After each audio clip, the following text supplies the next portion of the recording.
सुप्रभात बच्चों। आज मैं आपको आपके व्याकरण हिंदी व्याकरण से अनेक शब्दों के लिए एक शब्द पढ़ाऊंगी। भाषा में कई शब्दों के स्थान पर एक शब्द का प्रयोग करके हम अपनी भाषा को और भी आकर्षक और उसको समझदार बनाते हैं और भी उसको समझने में आसान बन जाता है हमारा। जैसे कि पहला अनेक शब्दों के लिए एक शब्द है, जो कपड़े धोता है उसे क्या कहते हैं? धोबी। जो कपड़े धोता है उसे क्या कहते हैं? धोबी। तो अनेक शब्द हैं यहाँ पर, उसके लिए एक शब्द क्या इस्तेमाल होता है? धोबी। और धोबी बोलने से ही आपके दिमाग में यह साफ हो जाता है यह कि वो आदमी कपड़े धोता है। वैसे ही जो कपड़े सिलता है, दर्जी। जो कपड़े सिलता है आपके, उसको क्या कहते हैं? दर्जी। जो जूते बनाता है उसे क्या कहते हैं? मोची। जो जूते बनाता है उसे क्या कहते हैं? मोची। तो आपको मोची सुनते ही पता चल जाएगा कि यह उस व्यक्ति के बारे में बताया जा रहा है जो हमारे जूते बनाता है।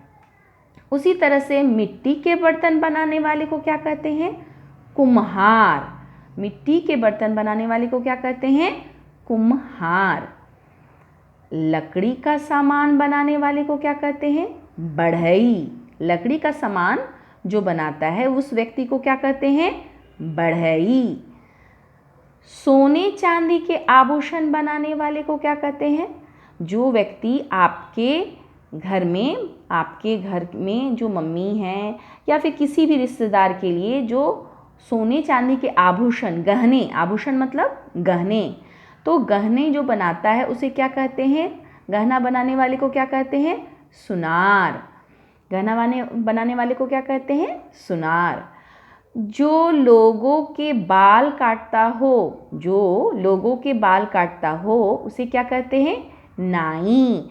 पापा आपके जब बाल बड़े बड़े हो जाते हैं तो जाते हैं ना, तो वो कहाँ पर जाकर बाल कटवाते हैं? जिससे बाल कटवाते हैं उसे क्या कहते हैं? नाई। अगला, जो अनाज उपजाता हो उसे क्या कहते हैं? किसान। मतलब कि हमको अनाज उपजाकर जो खेत में काम करता है और अनाज उपजाता है उसे क्या कहते हैं? किसान। उसे क्या कहते हैं? किसान। जादू दिखाने वाला, आप लोग को सबको पसंद है ना? जादू दिखाने वाले को क्या कहते हैं? जादूगर। जादू दिखाने वाले को क्या कहते हैं? जादूगर। अगला, जो पढ़ा लिखा न हो, मतलब जिसने थोड़ी भी पढ़ाई लिखाई न की हो, जिसे कुछ नहीं आता हो, उसे क्या कहते हैं? अनपढ़। उसे क्या कहते हैं? अनपढ़।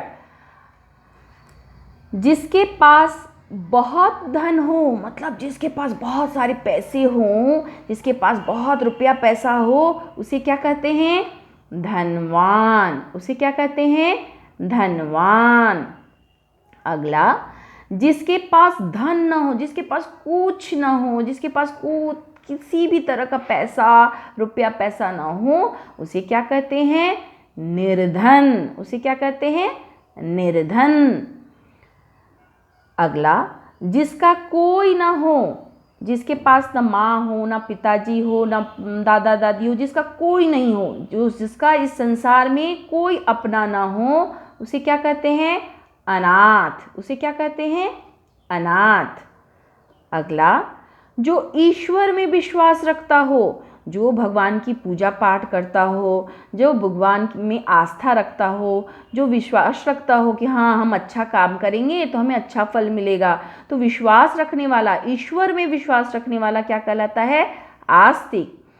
जो ईश्वर में विश्वास नहीं रखता है उसे क्या कहते हैं? नास्तिक। जो ईश्वर में विश्वास रखता है उसे आस्तिक, और जो ईश्वर में विश्वास नहीं रखता है उसे क्या कहते हैं? नास्तिक। अब अगला क्या है? दिन में एक बार होने वाला। दिन में एक बार होने वाला, दैनिक। जैसे कि आप लोग नहाते हो, ब्रश करते हो, ये आपकी क्या है? दैनिक दिनचर्या है ना, दिनचर्या है, आप दिन में करते हो ना एक बार। ज़रूर एक बार करते हो। तो ये क्या है, बहुत लोग 2 बार भी ब्रश करते हैं, लेकिन दिन में एक बार जो किया जाता है उसे क्या कहते हैं, दैनिक।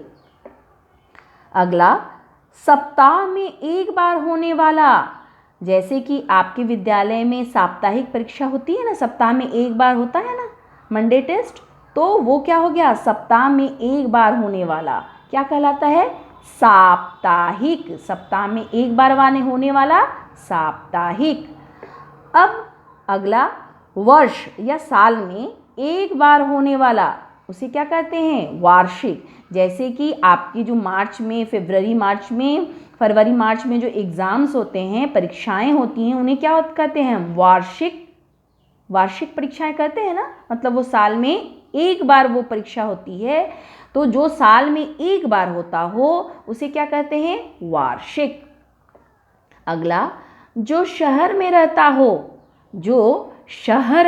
हो, जैसे हम लोग कहाँ रहते हैं, शहर में रहते हैं, तो हम लोग क्या कहलाएंगे, शहरी। हम लोग क्या कहलाएंगे, शहरी। जो गांव में रहता है उसे क्या कहते हैं, ग्रामीण। जो गांव में रहता है उसे क्या कहते हैं, ग्रामीण। जो गांव में रहकर आप लोग जाते हो ना गांव में घूमने, तो उन गांव में रहने वाले लोगों को क्या कहते हैं, ग्रामीण। अगला, नाव चलाने वाले को क्या कहते हैं, नाविक। जो नाव चलाता है उसे क्या कहते हैं, नाविक। अगला, वाहन या गाड़ी चलाने वाला उसे क्या कहते हैं, चालक। हिंदी में जो आप लोग ड्राइवर जिसको कहते हो, गाड़ी चलाने वाले को, उसको हिंदी में हम लोग क्या कहते हैं, चालक। किसी भी गाड़ी को, वाहन को चलाने वाले को क्या कहते हैं, चालक।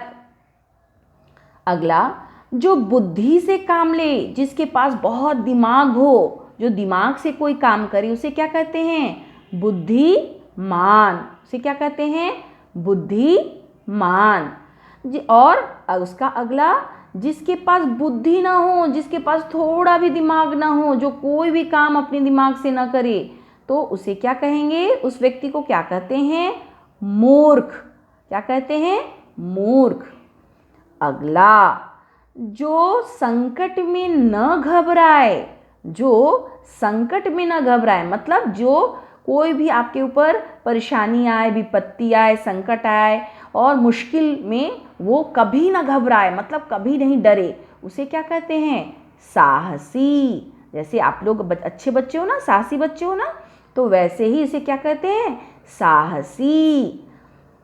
शिक्षा देने वाला, जो आपको पढ़ाता लिखाता हो, जो आपको शिक्षा दे, पढ़ाई लिखाई करवाए, उसे क्या कहते हैं, शिक्षक। उसे क्या कहते हैं, शिक्षक। रोगी की चिकित्सा करने वाला। अब रोगी की चिकित्सा मतलब क्या होता है बेटा, चिकित्सा मतलब इलाज।